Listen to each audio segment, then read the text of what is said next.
Om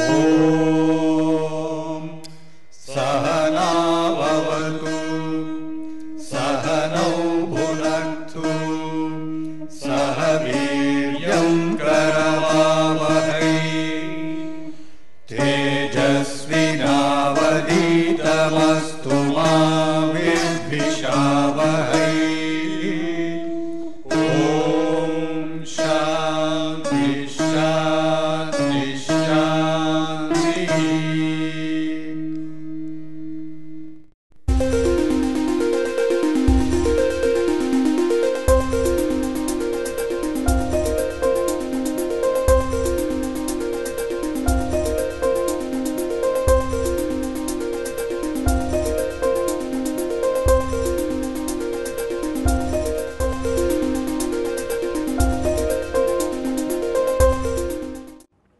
In the last class, we had looked at two things. One is the updated and the total Lagrangian.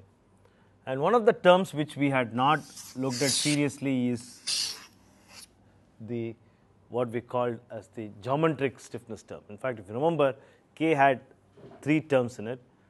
We recognize the first term to be Km. The next is the geometric stiffness term, which comes because of the variation of B with respect to U.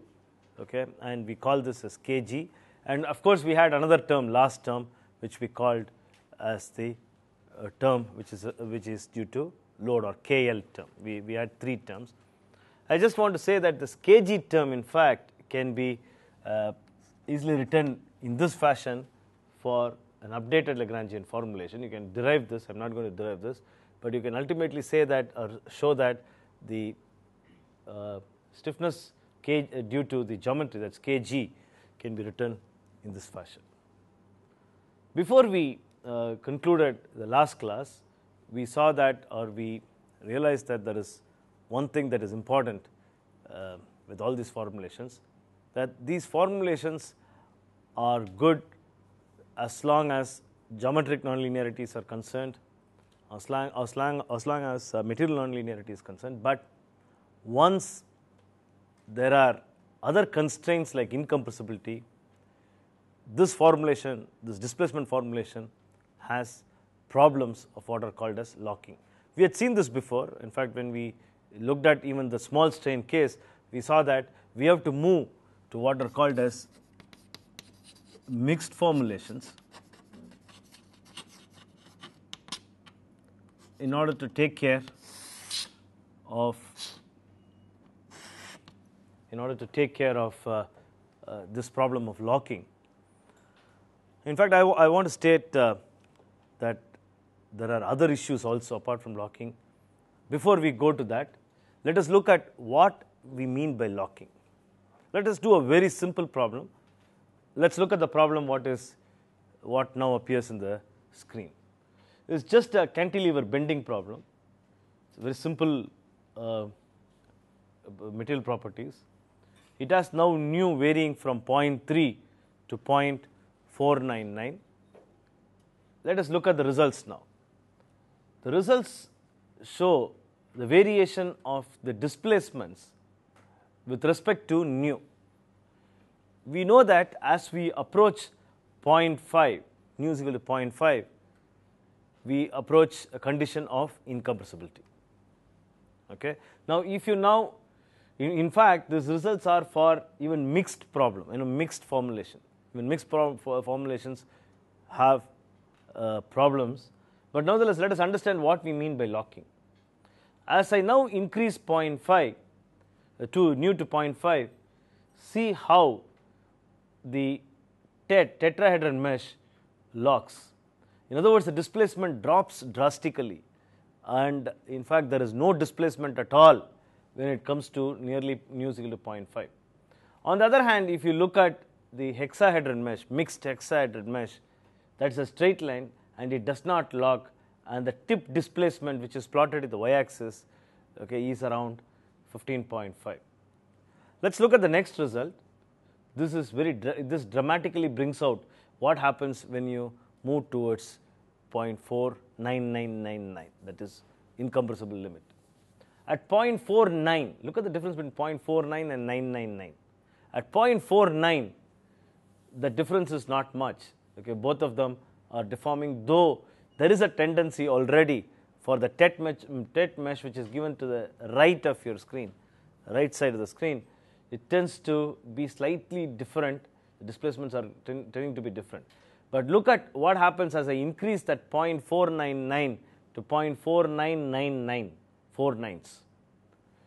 There is absolutely no displacement, everything being the same. Please note that load is the same. Load is the same, geometry is the same. There is absolutely no displacement of the cantilever beam. Can you see that? It almost takes a straight line. You can see that it is almost a straight line. On the other hand, look at the hexahedron mesh. The deformation is as good as what is 0.49. And again, the hexahedron mesh is based on mixed formulation. Okay, in other words, even tet mixed has some problems. We will comment on it later, but I want you to understand what is meant by locking. Locking doesn't mean, okay, it will throw you out and say I can't do the problem. It simply means that the results will be wrong. The displacements will be very, very small. Okay, so this is the one issue.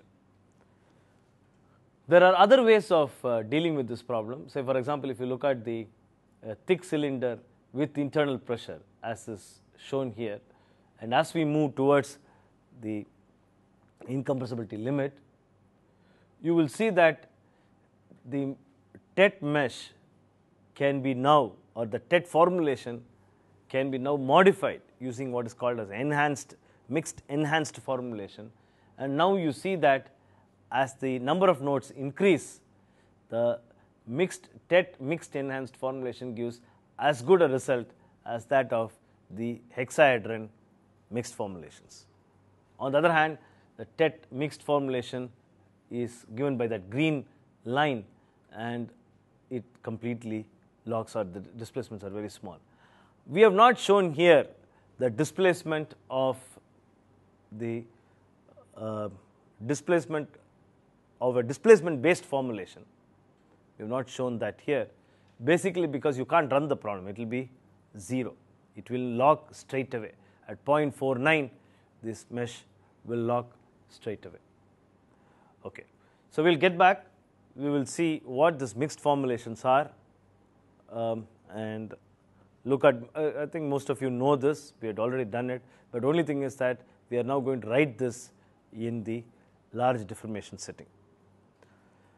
If you remember, we had looked at the variational principle to be, or we saw that the variational principle that is used for mixed formulations are different. We had, if you notice that it would be Hugh-Wasishu formulations.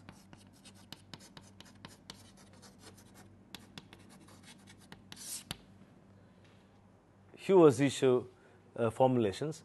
In other words, if you remember, what we said is that displacement alone is not the variable. We had strain, we depending upon the formulation, okay, we said that one of the major formulations which are useful to us is a 3-field formulation, where we said U, epsilon, and sigma, all of them are involved as variables.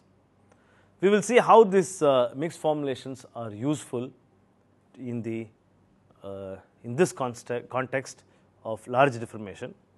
Let us now write down the variational principle for the mixed formulation. Variational principle is actually straightforward. It's very elegantly written. There is nothing, there's no difficulty about it. The first term remains the same, which is the strain energy term, W.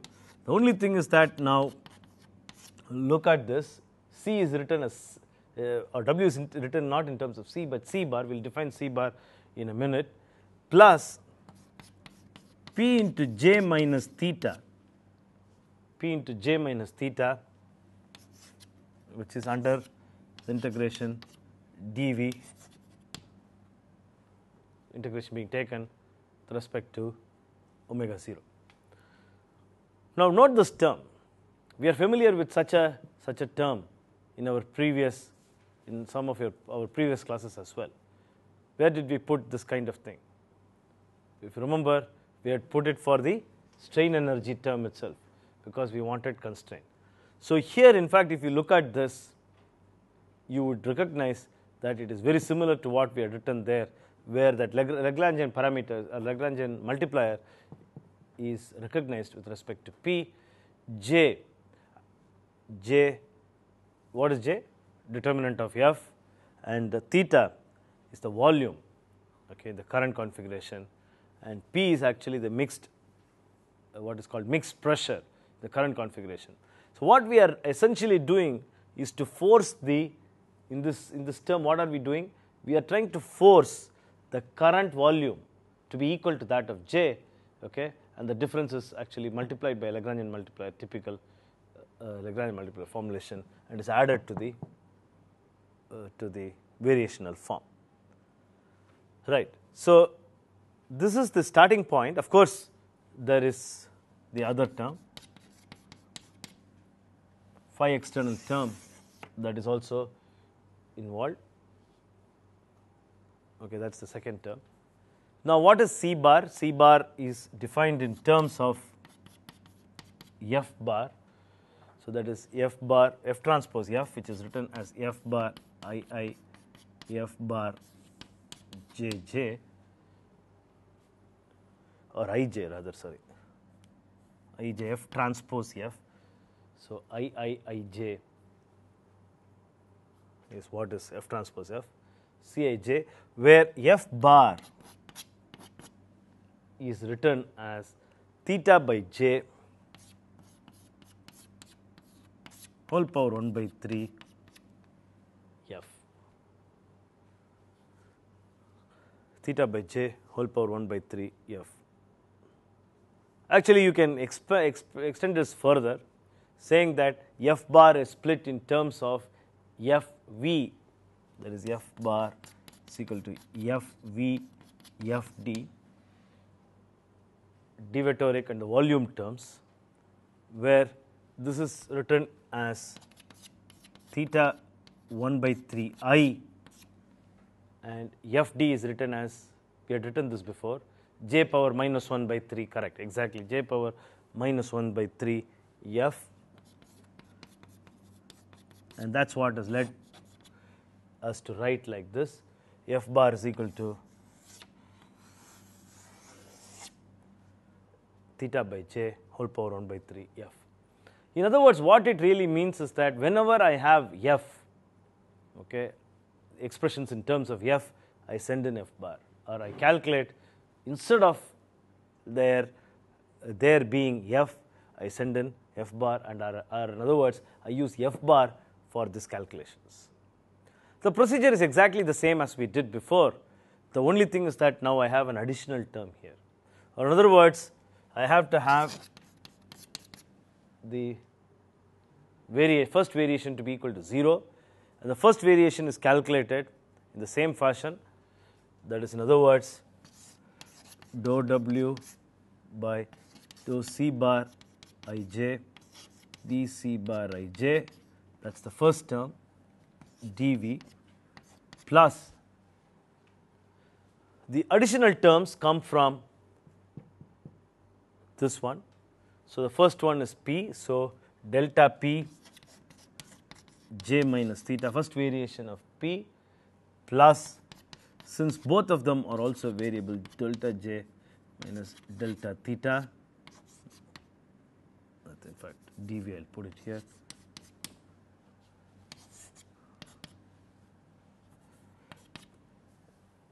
now I can express dou W by dou C bar Ij to be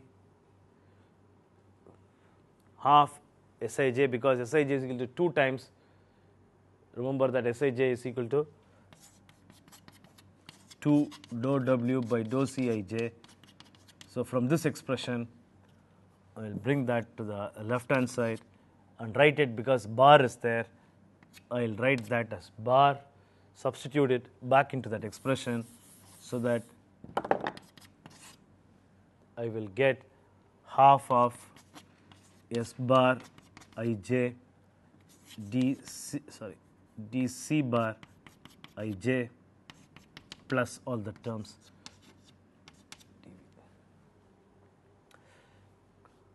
Now, oh sorry, delta C bar, not dc, delta C bar.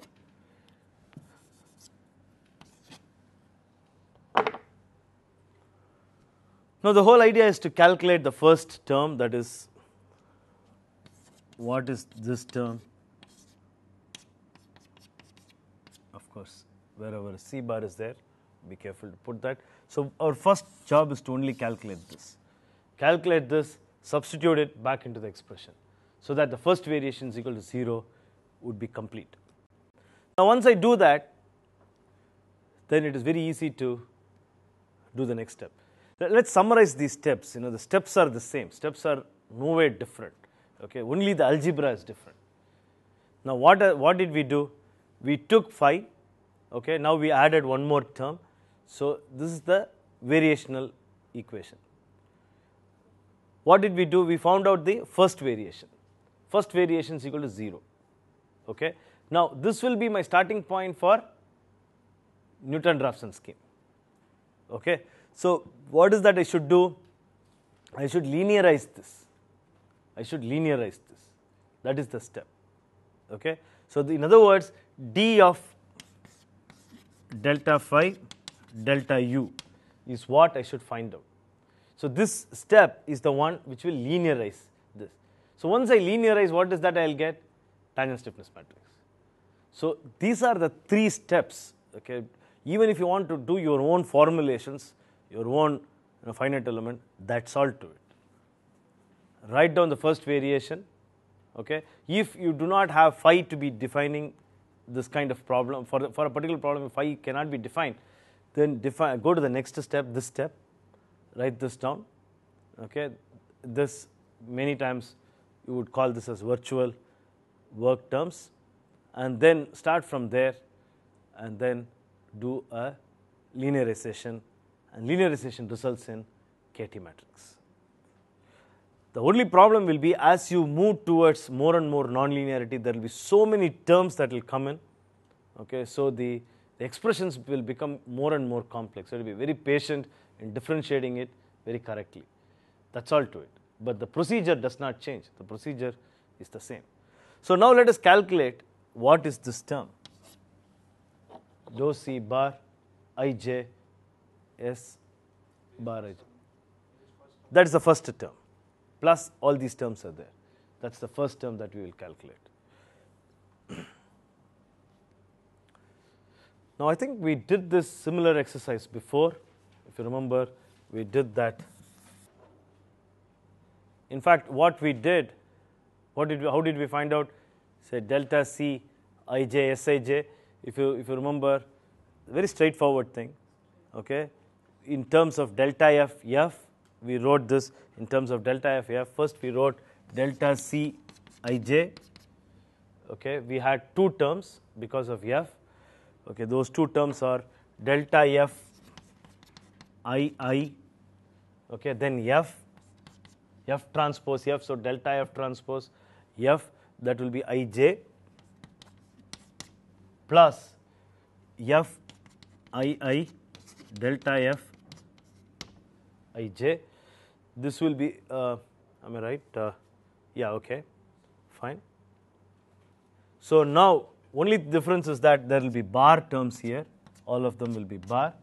Then we will multiply this by S bar ij, and recognizing the fact that S is symmetric, second pk stress is symmetric. That's the reason why we always use second pk. You will see that this at least gets to a better shape, and then you will write this as it's equal to delta C bar ij S bar ij is equal to, multiplying this by S bar ij, recognizing the fact that S bar ij is equal to S bar ji, you will get this as delta f bar I f bar ij S bar ij.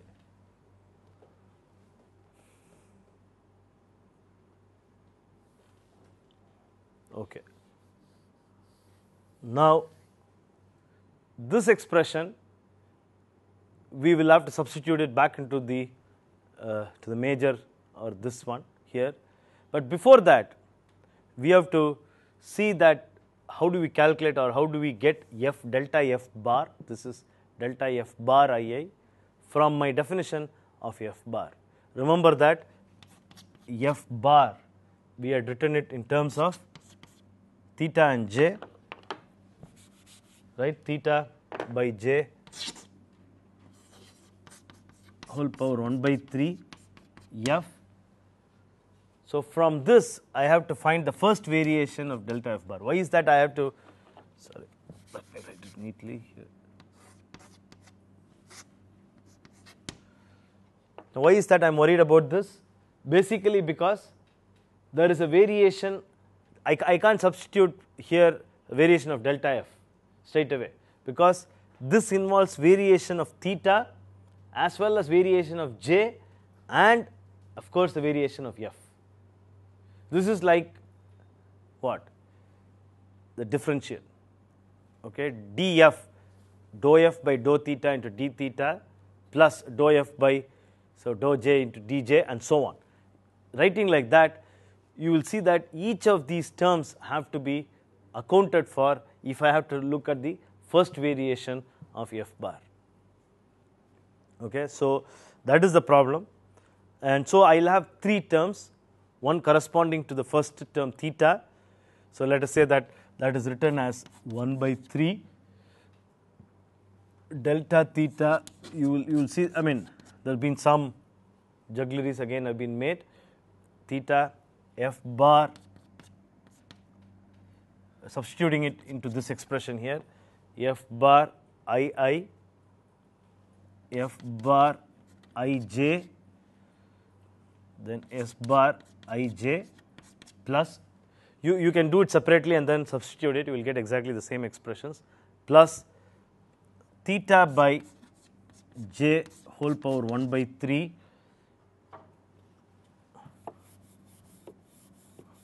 into delta f II, oh sorry,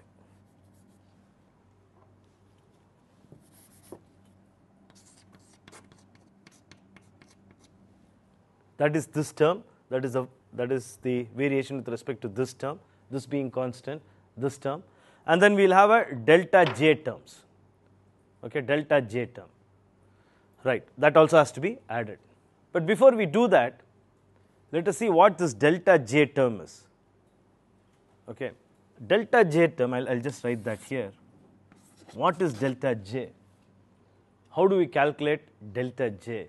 Can I calculate this in terms of f? Okay, this can be done because j is what? Determinant of f. We know determinant of f, so we know that dou j by dou f, if you remember we had calculated this, okay, dou j by dou f is equal to what? J f inverse transpose, f inverse transpose. So in the same fashion you can find out delta j also. Delta j is equal to j, okay, f inverse transpose, therefore f inverse jj into delta f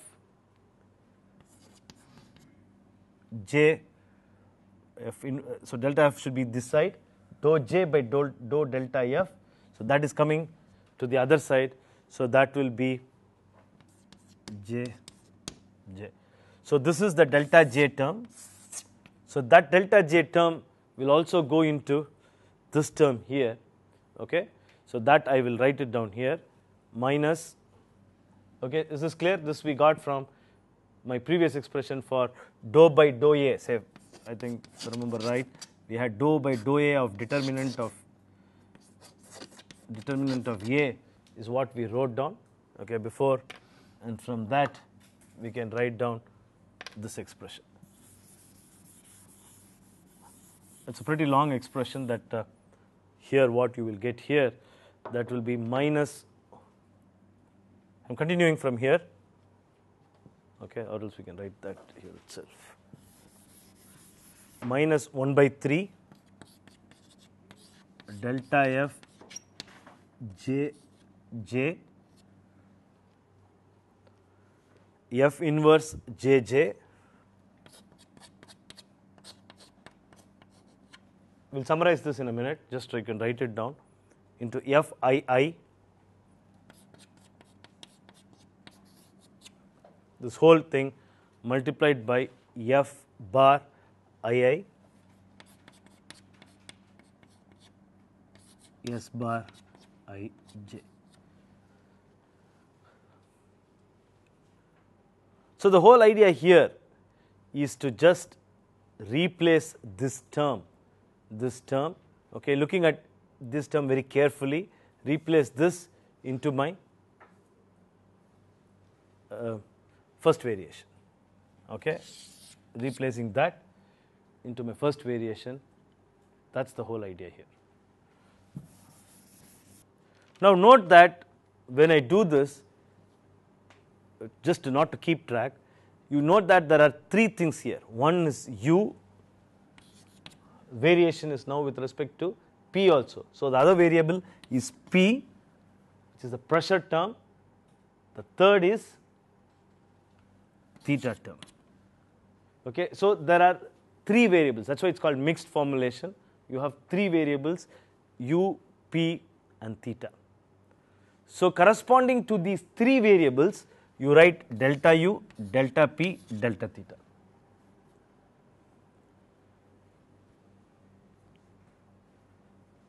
So in other words,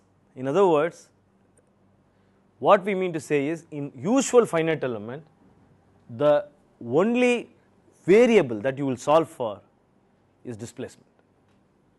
We'll have these are called as displacement based formulations. In mixed formulation, you have not only u, you have as variable P and theta. You have variables P as well as theta. In other words, as we did before, just to recapitulate what we did in one of the earlier classes, we have to write down the variation of P as well as or interpolate the values of P as well as that of theta. In other words, when I have n into u to be interpolated between of course sigma of that, or in terms of n and u, where this u is the degrees of freedom at the nodes, okay, I will have to write very similar expression for P as well as theta and call this as P now np P and theta n theta theta. Don't forget that. Remember that there are other shape functions np and n theta which are also in the whole game. Is that clear? Okay, so that is why it is called as mixed formulation. So there may be questions again, which we answered. Suppose I put a mixed formulation for a displacement based finite element, will I get a better result? Will I get a better result? Is it that I put mixed formulation, okay, to avoid locking, or do I use this to get a better result for problems which do not lock? Your regular, say, nu is equal to 0.3. Is the question clear? So because I have now two more variables, will I get better results? Right. You do not get a better result as long as the P here or the theta here, okay, are interpolated in such a fashion that you can get these values from u itself. Suppose this is interpolated to be a constant, okay, pressure or say theta is interpolated to be a constant, and that is what you will get, or strain is interpolated to be a constant, and that is what you will get if you go to u, okay, if you go to u formulation alone, then your results will not be in any way better. If, in other words, if these interpolations are not going to improve the values that can be obtained from the displacement formulations through, say, corresponding differentiation, right? Suppose you take a triangular element, right? If you have a triangular element, the displacements vary, say linearly, right.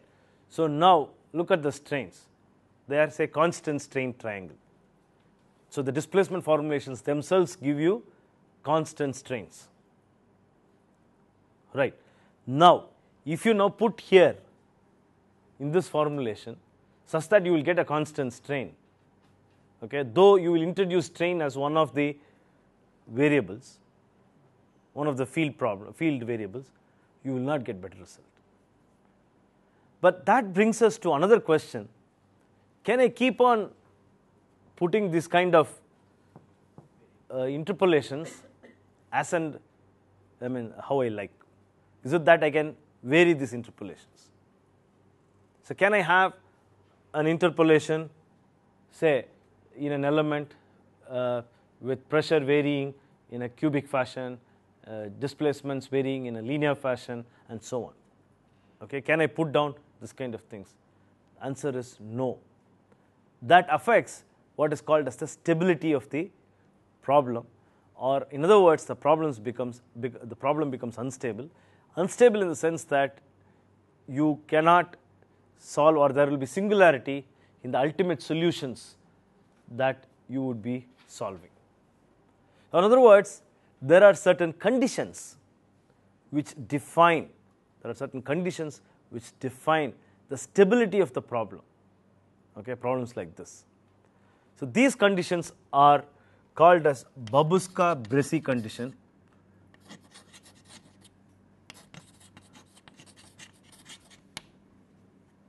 And of course, we are not going to cover this condition because they are highly mathematical. We are not going to cover that.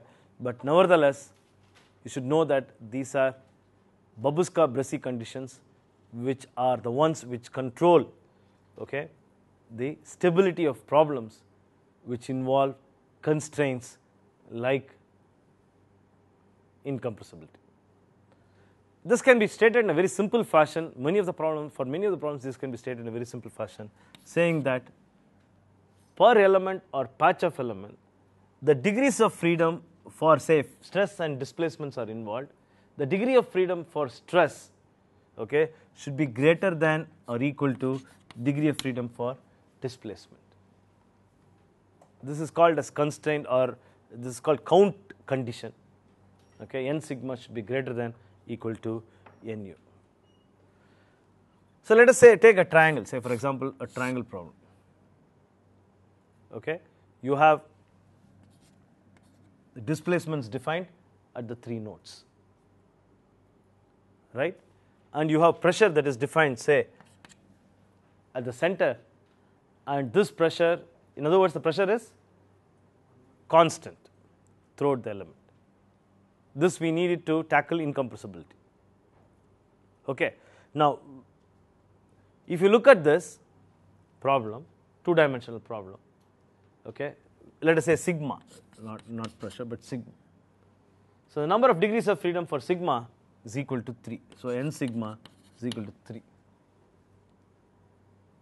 Right? There are 3 degrees of freedom because sigma 1 1, sigma 2 2, sigma 1 2, because it's a 2-dimensional problem. If you look at the displacement degrees of freedom, how do you calculate this? The displacement degrees of freedom. This is equal to 3 into 2, 6, but we have to have 3 fixities for it not to become singular. Okay, displacement along x, displacement along y, and one more rotation. So 3 is fixed. So 6 minus 3, then it will become nu is equal to 3. Nu is equal to 3. So you will see n sigma is equal to nu. So this, if you have this condition, these interpolations to be in this fashion, okay, then you will not have conditions of locking. Conditions of stability. Is that clear? That is one way of saying that I can't. This is one way of saying that I will see to it that my formulation is stable. Or else, of course, this is not Babuska-Bressi condition, but Babuska-Bressi condition is more mathematical than this. Of course, you will come to a very similar conclusion even if you use a Babuska-Bressi condition. What happens if I now use strain, stress and displacement?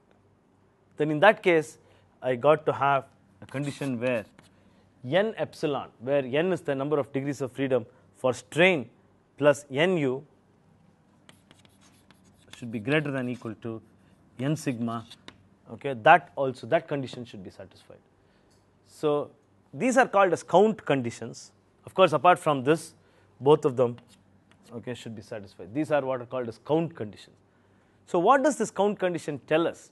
It tells us that you cannot have your own interpolation schemes as and when you like. You can't change them also. Okay, so they have to be controlled by several other factors. Okay, so it is not very easy in one line. It is not very easy to get a better finite element result using a mixed formulation for a regular problem. So mixed formulations are used, okay, only for incompressible problem. Okay, I just wanted to remove this notion. That's the reason why I had spent quite a few time. I hope you understand that. Okay, so these conditions, count conditions, control the stability of the problem. In fact, the mathematicians call this as saddle point problems, and in fact Babusca-Bressi conditions are ones which are used in saddle point problems. We will not go into the details of it, but we can make use of these things. Right. So we get back to our delta phi. Now what we are going to do is basically substitute this expression, this what we had derived this into my expression for delta phi. Okay, you can do that. Okay, and then you can of course again write this in terms of two things. One is what is called as our famous updated or the total Lagrangian. Okay, you can convert this into, at this stage itself, you can convert them into a finite element form. I will write down the final finite element form for this. Okay, the whole formulation is given in Zinckiewicz volume 2. Okay, I am not going to write down the whole expression because they are too long. It's not necessary for us to know every expression right now, but though they are, as I told you, algebraic manipulations, please refer to Zinckiewicz volume 2. Okay, volume 2 to get the complete expressions of all the terms that are involved here. Okay, so this delta phi can be written in terms of, in fact I won't be able to write down all the terms. Okay, it can be written as delta u transpose, all the terms that are involved there, please refer to that book. Okay, B transpose sigma theta dV. It's very similar to what we wrote in one of our earlier classes, plus delta P transpose NP transpose. This is for my delta P term. Remember, we had a delta P term into NP transpose J minus theta dV. Okay, then we have our P term and a theta term, delta theta term. So plus delta theta transpose integral n theta transpose P bar minus P dV plus the delta phi external.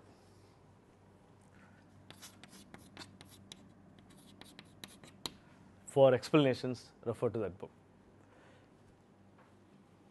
Now, of course, this would be the starting point for me, as I told you, for tangent stiffness matrix, and let us see how the tangent stiffness matrix now looks like.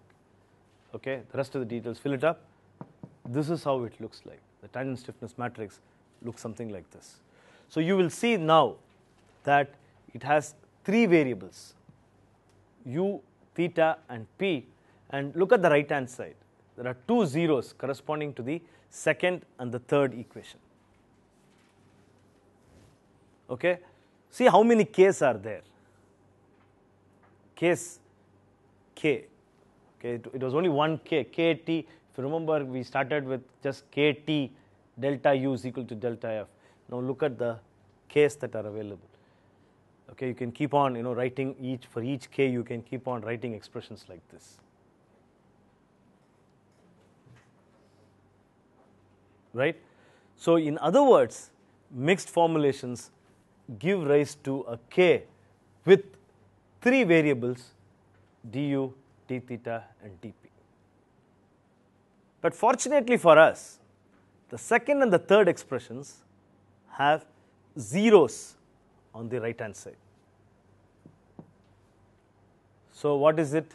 What is the advantage? You can condense it out. You can condense d theta and dp out.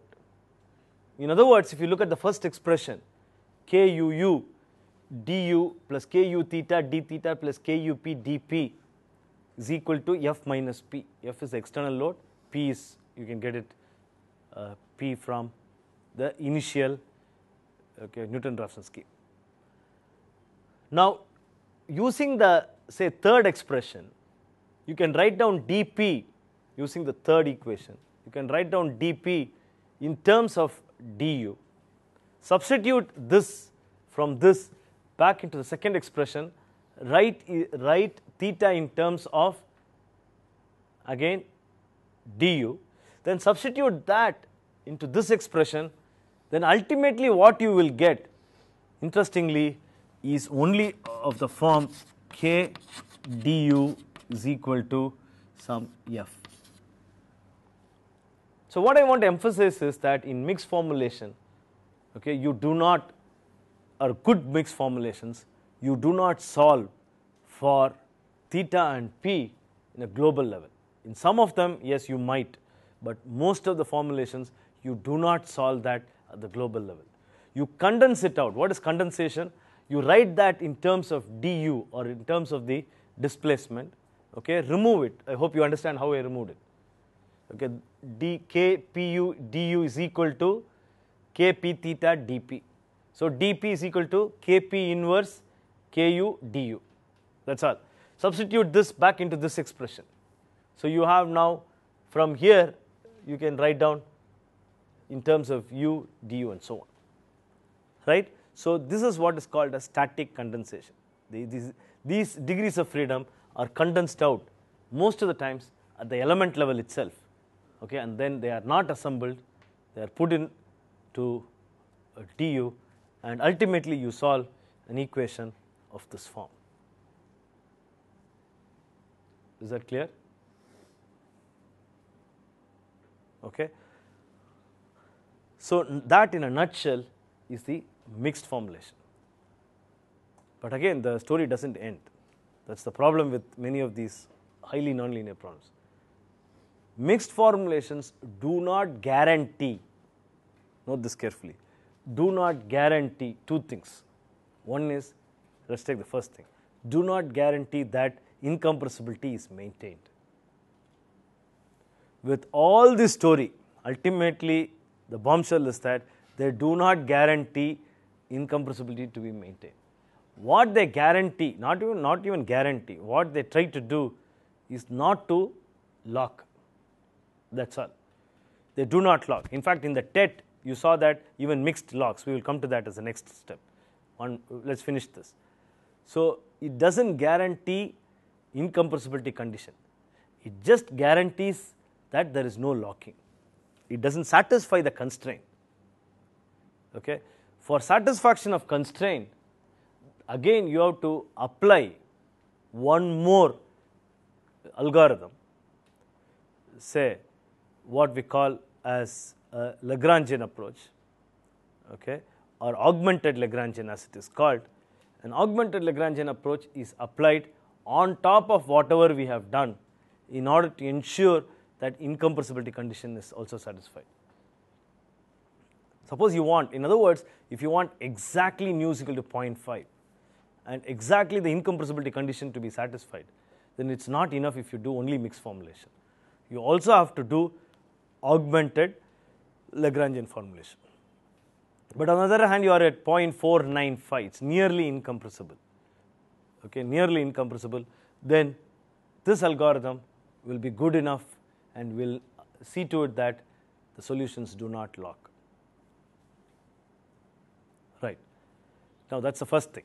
The second is that the mixed formulations, when they are used with tetrahedron elements, with tet elements, are not again very good. Their performance is not very good. Why are we harping on tet? Basically a tetrahedron element, basically because most of the mesh generators, they generate only tetrahedron elements, nice tetrahedron element.